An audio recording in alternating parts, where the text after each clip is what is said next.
Welcome to Innovating Music, a podcast from the UCLA Herb Alpert School of Music and the UCLA Center for Music Innovation. I'm your host, Dr. Gigi Johnson. In this podcast, we will go down the rabbit hole. Our guest today is Amadea Choplin, who is the Chief Operating Officer of a company you may not have heard of called PEX. PEX is based here in Los Angeles, and they do work looking at not just the official things that music companies and others do on the web, but all of the work that we all do with that content in our social and other spaces online. She'll share details that you may not know about it all, about the depth and breadth of what happens to our work after we disseminate it on the web, and ways we can take that information to make better decisions and understand our fans and fans of other people's work much better. So enjoy this podcast, and it will open up the rabbit hole for you. I think given that almost everyone I run into does not know what PEX does. So when I mention you guys, people go, what?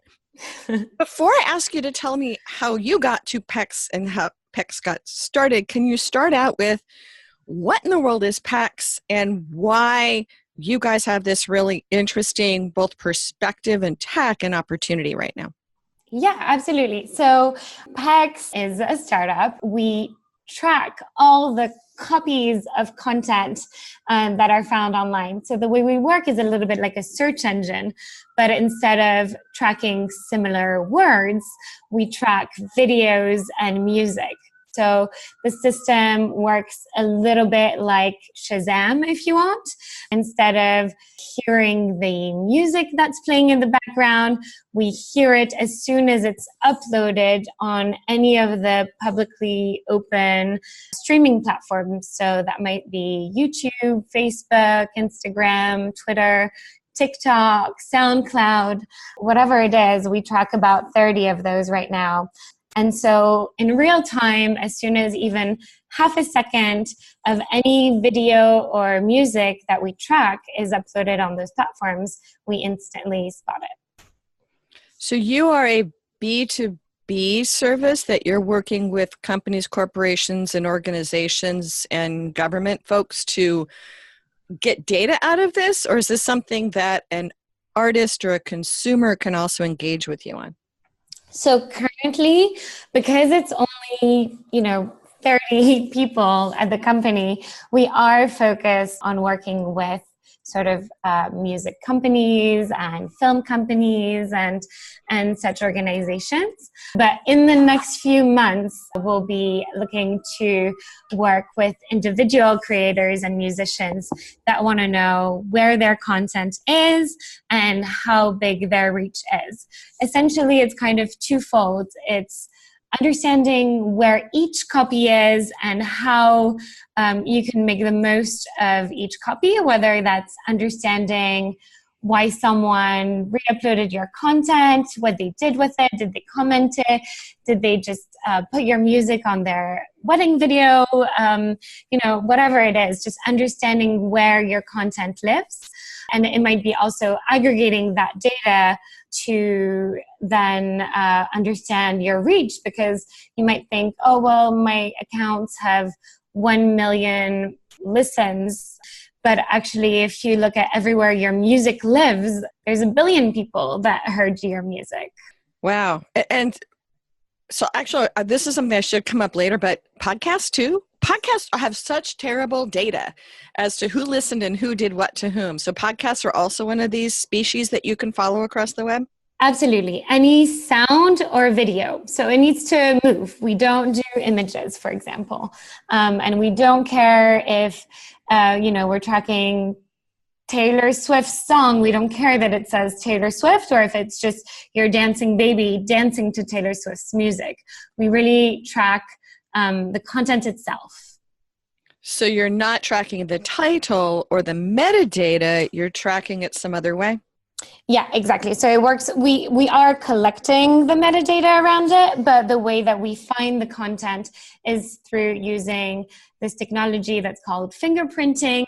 And so that's what I was saying about it. It works in a similar way that Shazam works, where it just listens and creates what's called a hash, which is, a very short coded version of the music or video. So I'm going to back us up to the front end of life and ask you how in the world you ended up with at PEX. Yes, it was about 3 years ago. At the time, I was working for Dailymotion, which is a video platform. It's very big, especially in France. But I was working in their Palo Alto offices, and I was working on its strategy and communications. Dailymotion had just been bought by Vivendi, who also owns Universal Music. A lot of our issues in the transition post-acquisition were also coinciding with regulation issues, where essentially it was kind of a battle between open streaming platforms and creators and rights holders, where the platforms want to stay open and make it possible for anyone to upload content on. Often the rights holders complain that their content is getting re-uploaded without permission, without necessarily attribution or monetization. Especially at the EU level, it was a very big battle about who's responsible for this copyrighted content. Is it the platforms that are letting it go on, or are the rights holders responsible for finding any reused copy of their content and asking the platform to take it down, which was what it was. And some of that was really set up by the Digital Millennium Copyright Act. Absolutely. So that set the ground rules that it was a person putting up's responsibility to affidavit that, oh no, we have the rights to this, and then the platform's obligation simply to respond to inquiries and take it down, then allowing things to rubber ball back up. Exactly. For the platforms, there's a problem of scale because there's so much content getting uploaded every single minute that they can't possibly, track everything. So there needs to be technology in place. And for rights holders, it's the same. It's like there's millions and millions of copies of their content and they can't possibly find every single one manually.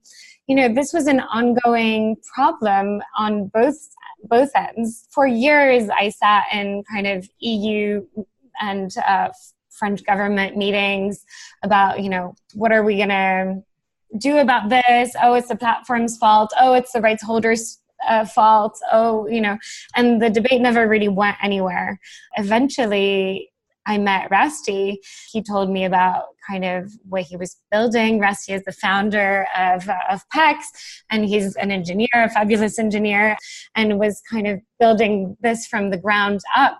And he told me about what he was doing, what he had already achieved. Now, when did he get this all started? What time frame was that? So that was 5 years ago now. So February 2014.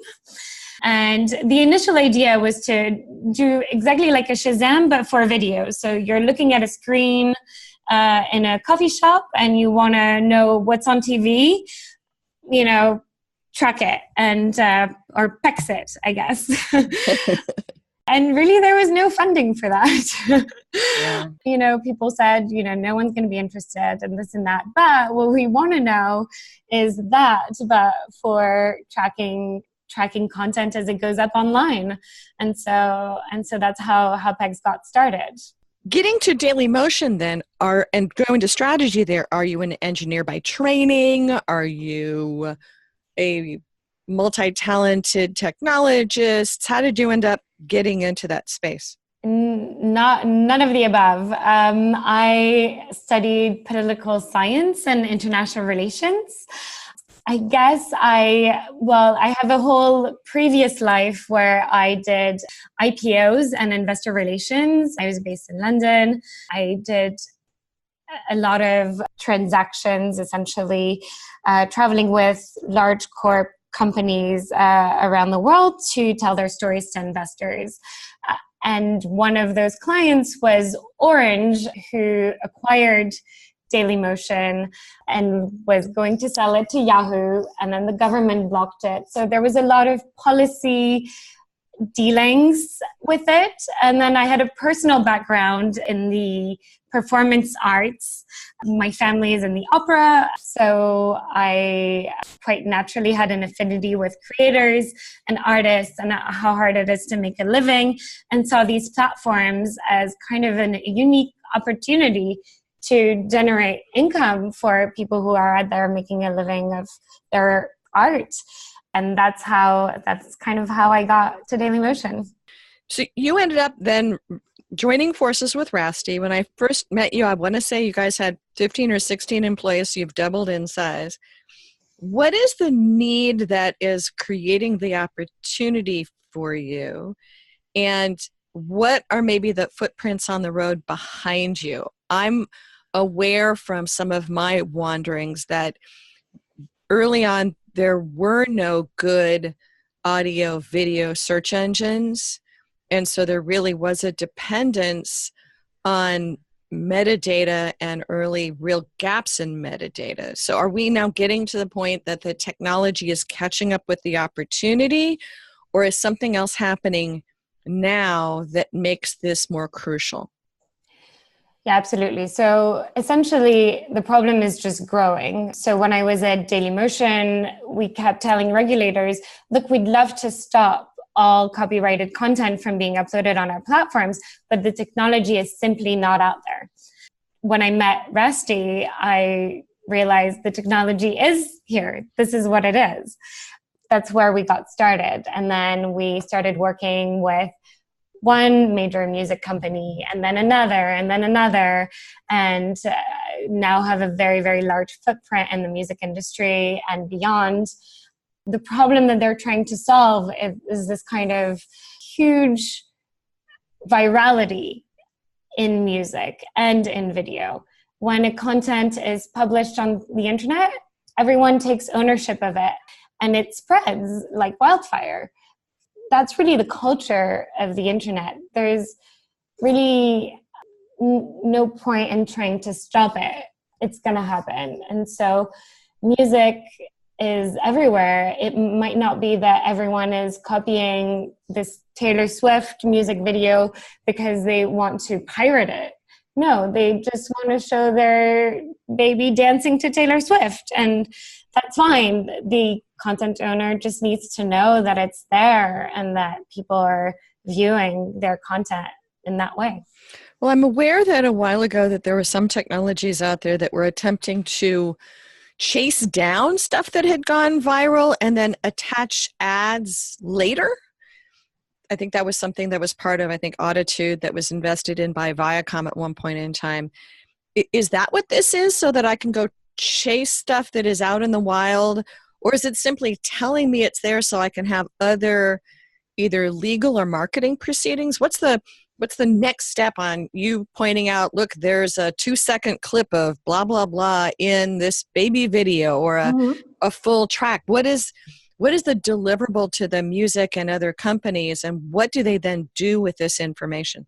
So some platforms will enable the rights holders to, exactly as you said, monetize that content.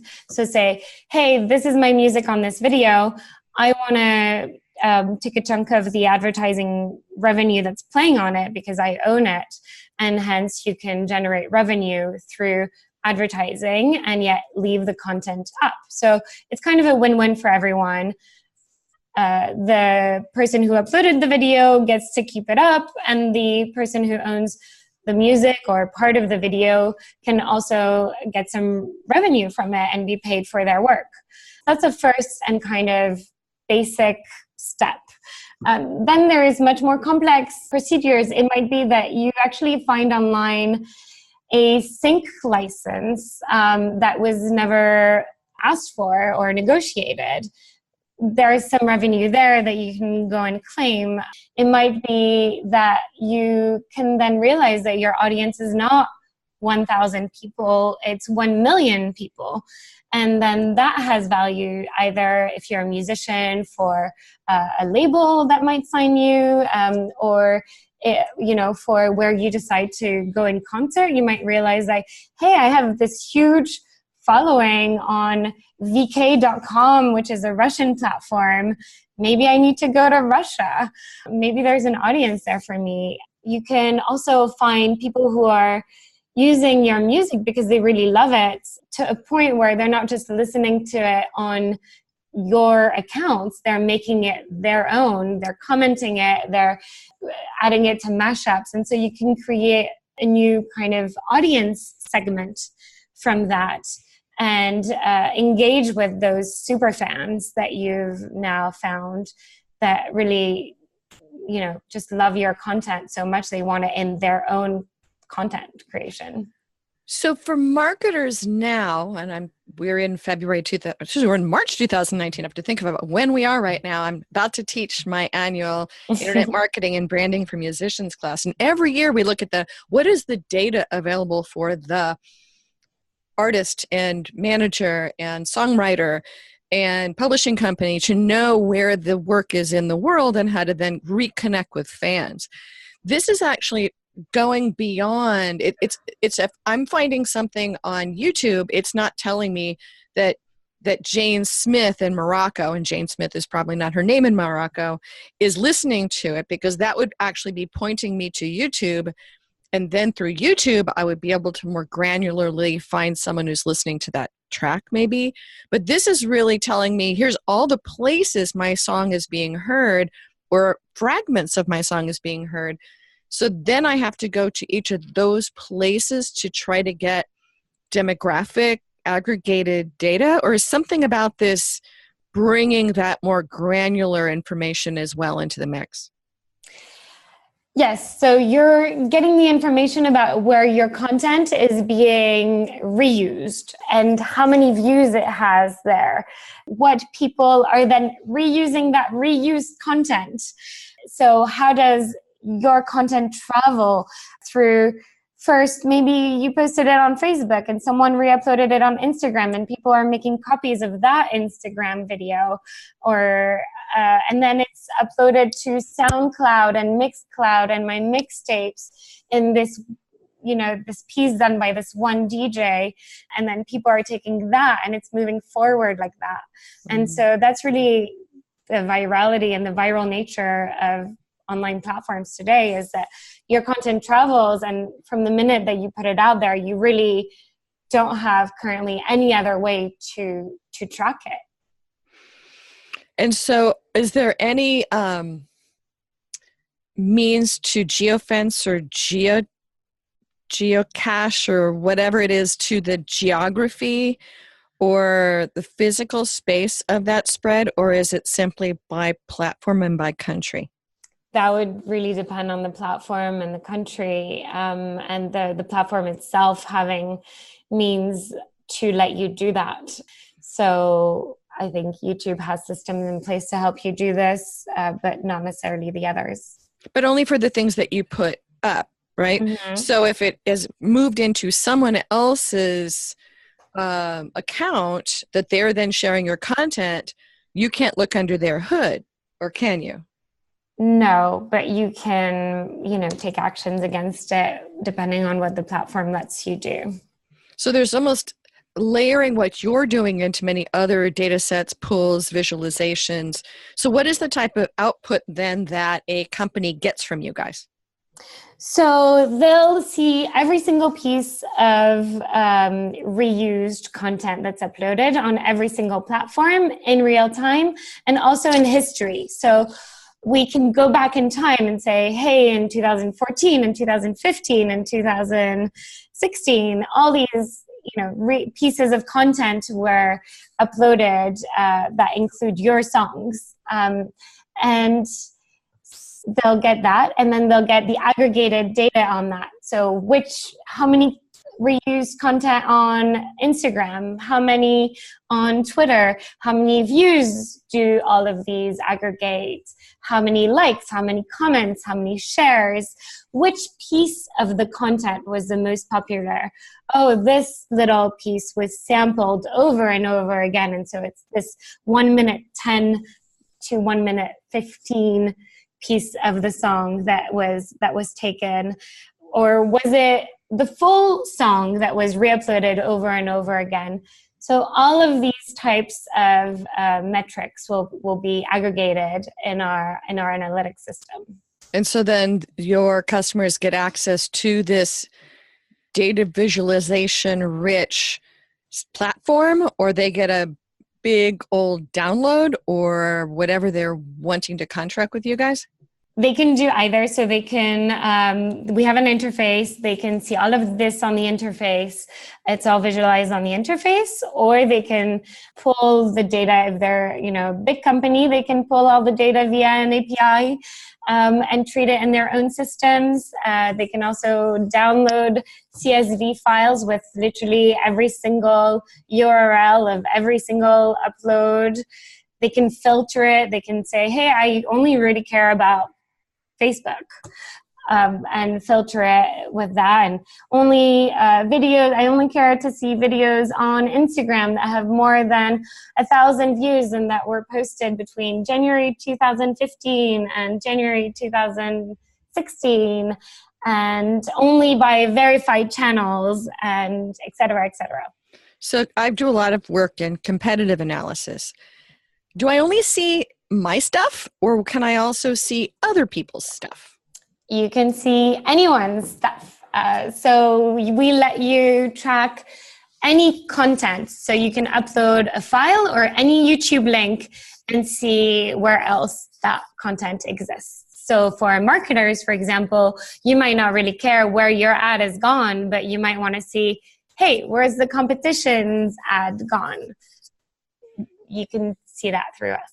And that's actually hard to do with a lot of people's artist platforms or other things, because you see your stuff, but you don't necessarily see other people's stuff, or some platforms let you do that, but that's an interesting difference. So you do have, and you and I've talked about this in the past, so you do have marketers also coming in to use your platform. Yes, absolutely. So it's anyone who creates any content or who distributes content can find out a lot from our data. What we also supply is not only data that's only specifically linked to the content, but because we have all the content that is uploaded on all these platforms, we now track more than 15 billion videos and songs. Wow. So that lets us get these market analytics, in a sense, to understand how big is music on YouTube, and what are some influencers that are getting traction on Instagram that I might not know about, and a range of metrics that are both platform and internet-wide and not limited to one platform. You mentioned that Rasty started this adventure 15 years ago. Do you have data? 5 years ago. Sorry. My brain was going to so do you have data going back then 5 years? Is that how the backwards part of this goes, as to when you started collecting? Or how does the backwards part work? The backwards part works in the sense that we have all the data from the inception of the platform. Okay. Of your platform? No, YouTube was started in 2005, and so we have the data from 2005. Interesting. I did early videos way back then, so my stuff might still be there. It's definitely still there. It is, and the people on it look back and go, gosh, I was really young back in 2005. We should track it, Judy. That's a whole long story, and probably a podcast all by itself. Are there then people doing kind of meta studies or meta research looking at big trends using your work? Are you guys digesting a lot of this to be able to share the bigger trends happening or tiny trends that are happening? Yes, absolutely. So we do a lot of work notably in music, to try to understand how big music really is on these platforms. It's not only limited to the music category, essentially. The music category on a platform like YouTube is really only 5% of the content. It's also 20% of the views, for example. So we're able to track this kind of data. But what we've also found is that really music is not just what's called music on a platform like YouTube. If you think about it, when was the last time that you saw a video that didn't include music? All videos have a jingle, have some background music, involve music in a way or another. So actually we track that 85% of videos on YouTube have at least 10 seconds of music inside of the video. So that's all done using kind of machine learning technologies to understand what's music, what's not, what's speech, and derive some conclusions from that. So what are the big trends? Again, we're in early 2019. What are the big trends that you then are seeing happening in changes from what was happening in all of these spaces last year to this year? Anything that you could share with us? There's some interesting trends in music. I think that what we've seen in the past few years, for example, on YouTube, is that Latin music is really taking over the very, very successful top of the platform. So if you look at 2018's top 10 most viewed videos on YouTube, 6 of them are Latin music videos. And the year before that, it was 3, etc. And so it goes back down. And so we really see this rise of Latin music. And so that is an interesting trend. Is that specific to YouTube? That is quite specific to YouTube. So if you look at top 10s on some other of the big 4 platforms, Twitter, Instagram, they're much less dominated by music. Music exists in the videos, but it's not necessarily music videos that are the top of the views. Other trends, especially on the pass-along nature of and the virality of music, is that accelerating, changing? Well, yes, it is accelerating. There's more and more videos that make it past 1 billion views, that get there more and more quickly. There's also just a growing number of platforms on which music is accessible. So there's obviously it's everywhere on the big 4 platforms of YouTube, Facebook, Instagram, Twitter, but there's SoundCloud still has 3 million uploads every month.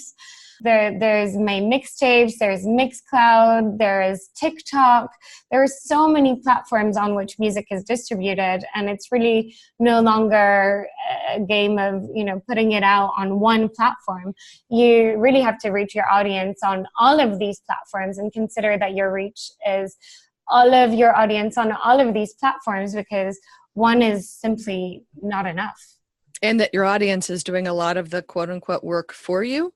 Absolutely. So we'll find with really successful artists, it'll be about 1% of their views and listens that will be on their original accounts, and 99% will be views that come from re-uploaded versions of their content. Wow, that is an amazing difference. It's huge. It really makes the whole difference when you're trying to understand how large your audience is.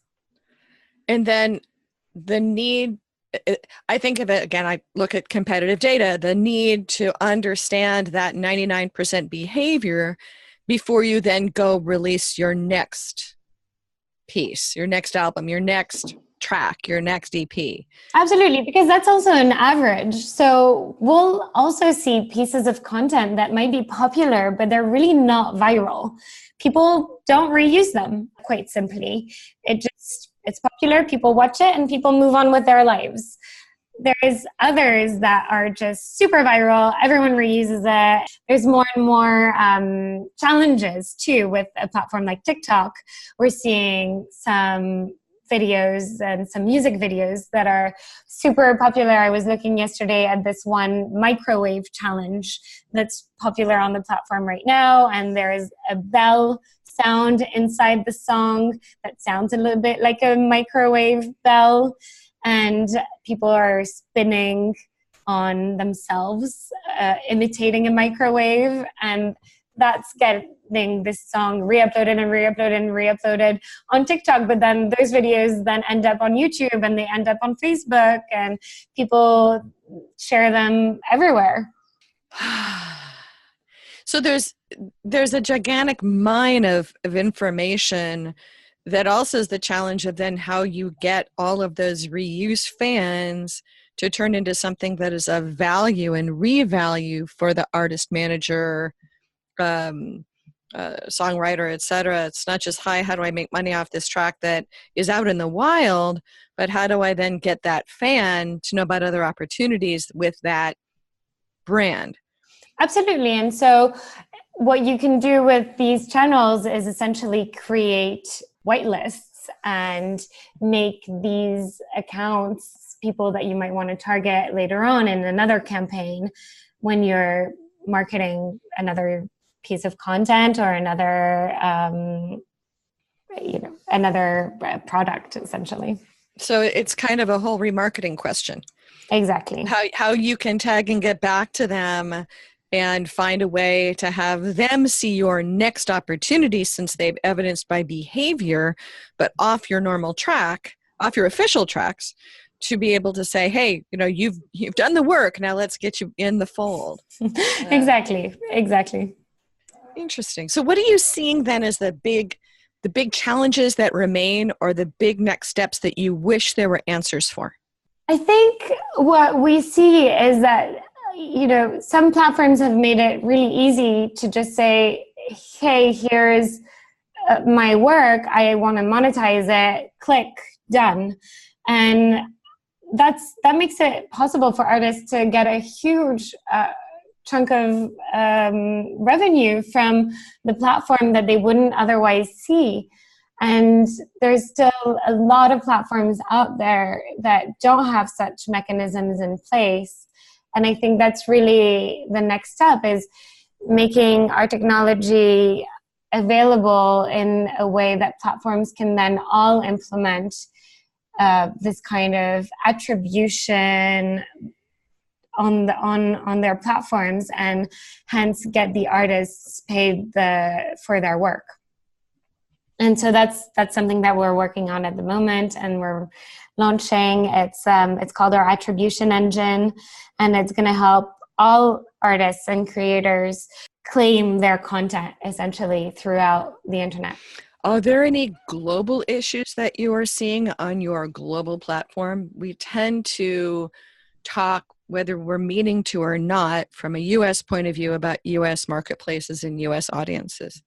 What are you seeing? Is there anything that you're seeing that is intriguing on a global basis? Well, so we track all sorts of platforms, whether they're US-based or international. So we'll track platforms like VK, Youku, and a range of others. So VK is very big in Russia, Youku is in China. And so different kinds of work will be popular in different places. The difficulty, again, is we get asked, okay, well, can I make a DMCA takedown on Youku? Will they take the content down?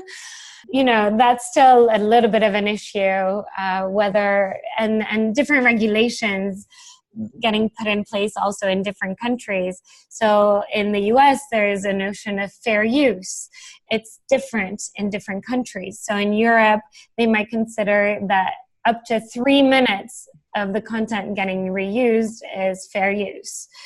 Different countries will have different regulations, and hence it's really difficult to apply the same rules everywhere when wanting to take action on content. Well, is there anything that you would be excited about happening in the future that would make your job easier or more necessary? I think a global understanding that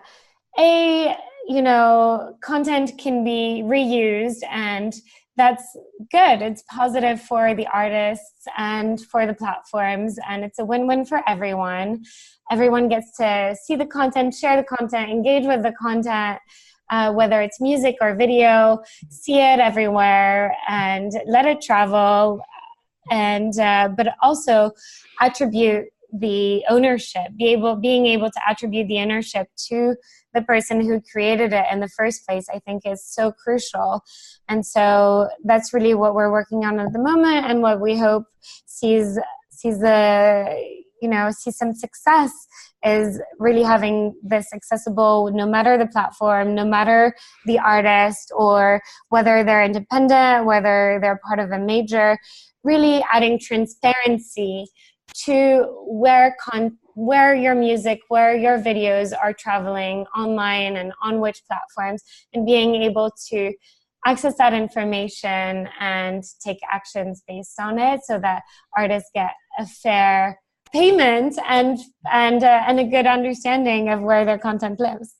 So if someone would like to work with you guys or get a hold of you, how would you like them to reach out? Well, they can email me. My email is amadea@pex.com. And so I'm happy for anyone to reach out who wants to know where their content lives. Excellent. Thanks for joining us. Thank you so much, Gigi. Well, that wraps up this podcast. Many thanks to the UCLA Herb Alpert School of Music and the UCLA Center for Music Innovation for being our hosts of this ongoing series.